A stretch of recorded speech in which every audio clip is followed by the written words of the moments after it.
Abuse, pornography, and murder. The shocking case of Nikki Addimando. Relationships are the most beautiful phase of an individual's life. Finding the perfect soulmate is a desire of many, but not everyone is lucky enough to get the dream partner. Sometimes the quest for a dream partner brings you closer to someone who is exactly opposite to what you believe, and this is when the dark phase of a relationship begins.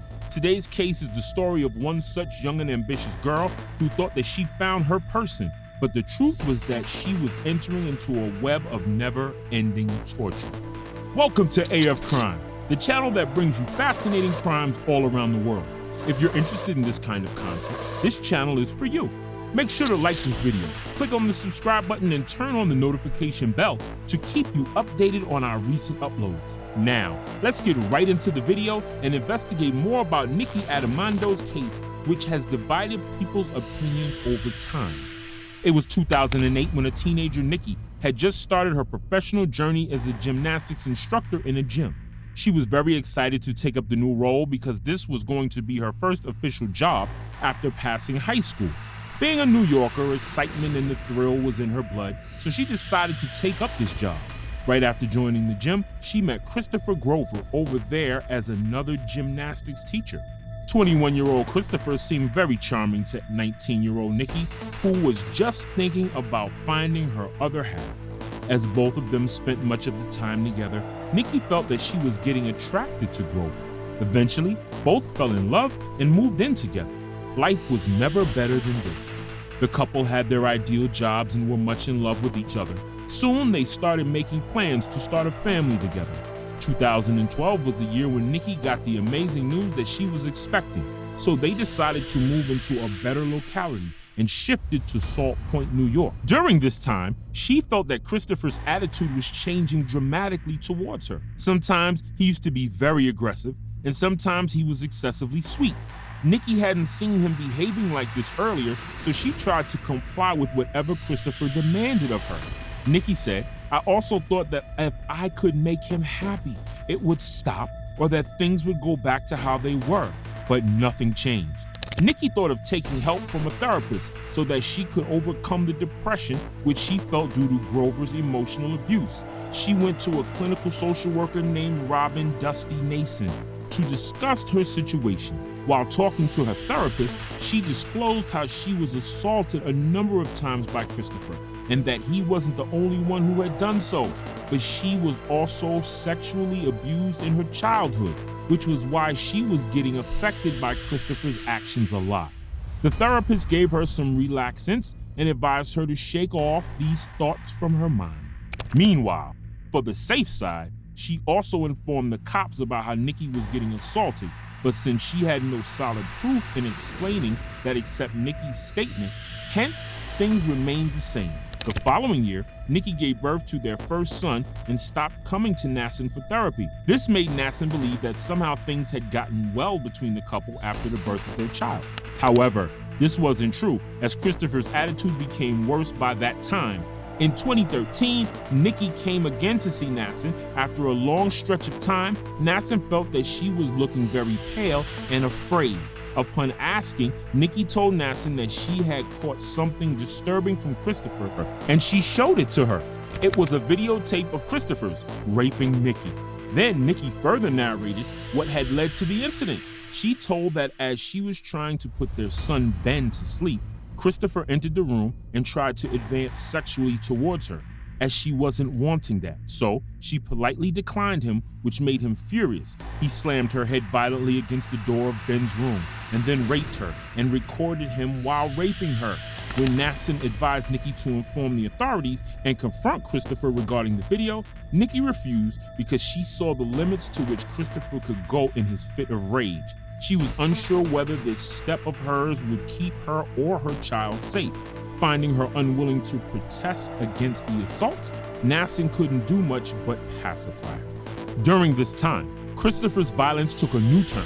He was turning into a masochist, and kept on assaulting Nikki multiple times. In 2015, Nikki became pregnant once again, and during pregnancy, she was abused violently by Christopher, who bit her shoulder hard and then slammed her onto the countertop of the kitchen.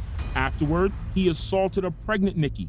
This injured Nikki intensely as it became impossible for her to chew with her injured jaw. Nikki felt that nobody could help her and her children out of this torturous dungeon. Eventually, she heard of a victims assistance program offered by the Family Services. She thought of giving it a try. The aim of the program was to help the victims of domestic violence. Over there, she met Sarah Caproli, who helped her a lot in establishing the legitimacy of her case. Upon her stay, she obtained a forensic nurse exam from the Vassar Brothers Medical Center. During the testing, evidence of violence and injuries were found on her entire body. The management at the medical center as well as the family services suggested she file a police complaint, but she was once again very afraid of the consequences. By this time, the couple had 2 children, a son and a daughter. She knew well that getting into the police stuff would also impact her children's lives, so she kept on beating the torture silently. Just after 2 days after the examination, she was once again beaten and abused by Christopher when she failed to act according to what was asked of her. As she went back for the examination, she was requested that she had to report the incident, but she kept on refusing even after she discovered that all of the videos which Christopher used to record during assaulting her were being uploaded onto Pornhub. This broke her emotionally because she still had some hope in things getting the way they were once. So she discussed this with Sarah at Family Services. Soon, Family Services informed the police about the presence of the videos which were being shared on an obscene adult website. However, the final statement was to be made by Nikki, who was requested to sign an affidavit of approval that she admits that she was abused during these videos and it was non-consensual. There was something in Nikki that prevented her from reporting it and stopped her from signing the affidavit. Maybe it was their love for her children, as she didn't want to give them a bad future where their father would be shown as an abuser and rapist to them. For the sake of the family, she didn't move ahead to speak. At this point, the Family Services also became indifferent to her condition, for she refused to accept their help. Christopher's abuse continued for 2 other years till 2017. By that time, the couple had shifted to Poughkeepsie, New York. Nikki did one thing wise in all these years. She kept all the links from the adult website saved on hard drives, so that if she had to report that, she could have enough evidence in her hands. On 26 September 2017, Christopher found that Nikki was saving up the links on the hard drive. He became furious with her and destroyed all the hard drives. After that, he further destroyed the evidence in his laptop by submerging it in the bathtub so that Nikki couldn't get access to those videos. Nikki believed that she had committed an unforgivable mistake in the eyes of Christopher, and he was going to kill her soon. Christopher argued with her and threatened her as per her statements. He pointed a gun toward her, and this made her fear for her life for the very first time in all these years with Christopher. She started thinking of all the prospects. If she died at the hands of Christopher, she would never again get a chance of seeing her children again. This would also destroy their lives. Besides, if Christopher ever started a relationship with someone else after her, she would also be facing the same fate as hers. She couldn't let all of this happen. It was either to get killed or kill him before he could kill her. So, in a split second, she made up her mind for the second option. She thought of killing Christopher. She shot Christopher before he could even think of understanding what was happening. Nikki knew that it was now or never, so she killed Christopher. Soon, when the cops arrived, Nikki was found with the murder weapon. She didn't resist arrest and confessed that she had killed Christopher because he was abusing her for the past many years. Her trial began in March 2019, and after a 3-week trial, she was considered guilty of second-degree murder and second-degree possession of a weapon.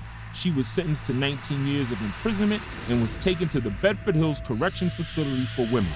Though initially she was in prison for 19 years, after an appeal filed against her, her imprisonment was reduced to 7.5 years. This was the outcome of the Domestic Violence Survivors Justice Act, which was recently formulated and was applied to her case. The act states that the criminal verdicts associated with the victims of domestic abuse will be decided accordingly, as the abuse would be considered a contributing factor leading to the crime.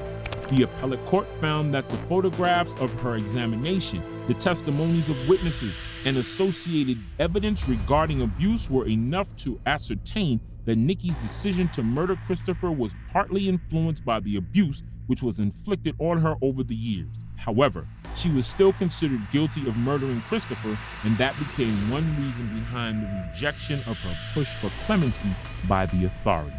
Furthermore, Christopher's family also denies any allegations of abuse which are made by Nikki. They believe that it's all made up and a hoax because Christopher was a great partner and an amazing father.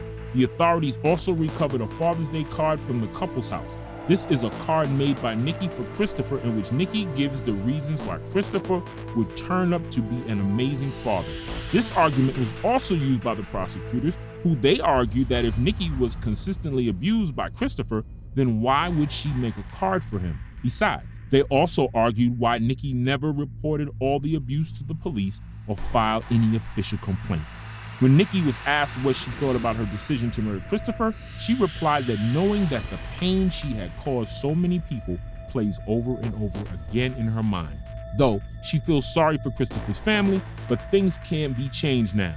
All she hopes now is to help other victims of domestic abuse and bring out their voices before the world before they end up dying or incarcerated like her. So, what do you think about this case? Tell us in the comments. Also, if you feel that this case was an intriguing one, like this video and share it with all your friends. Also, subscribe to our AF Crime channel for finding more shocking tales around the world. And if you have any criminal case that you'd like me to investigate, share it in the comment section below.